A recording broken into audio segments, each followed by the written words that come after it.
আরে ও ভালো না, আরে ও স্বভাব ভালো না, ও খারাপ।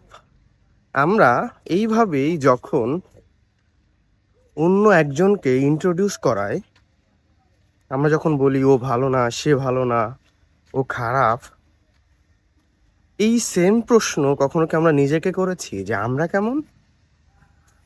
বাইবেলে একটা দৃষ্টান্ত আছে। যিশুর কাছে ফরিসির একটা মহিলাকে নিয়ে এসেছিল এবং পাথর মারার জন্য বলেছিল। আশা করি গল্পটা সবাই জানেন। এবং সেখানে যিশু বলেছিল, আচ্ছা যে ভালো তারা ওই মহিলার গায়ে পাথর মারো। বাইবেলে এইরকম একটা পদ আছে যে সকলেই পাপ করিয়াছে, ঈশ্বরে গৌরববিহীন হয়েছে। আমরা বুঝতে পারি যে আমরা কেউই পারফেক্ট না, আমাদের সবার লাইফে ল্যাকিং আছে।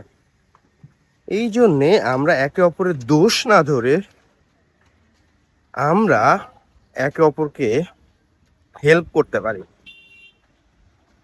আমরা একে অপরকে সাহায্য করতে পারি, যেন খ্রিস্টেতে আমরা বৃদ্ধি পেতে পারি। আমরা যদি এই ভুল ধরাধরি, কে খারাপ কে ভালো, এই বিচারে নেমে পড়ি, তাহলে আমাদের দিয়ে মিনিস্ট্রি কাজ হবে না। এখনো যে সমস্ত ভাই বোনেরা, যে সমস্ত বৃহত্তর গোষ্ঠীরা যিশুকে জানে না, আমরা তাদের কাছে পৌঁছাতে পারবো না।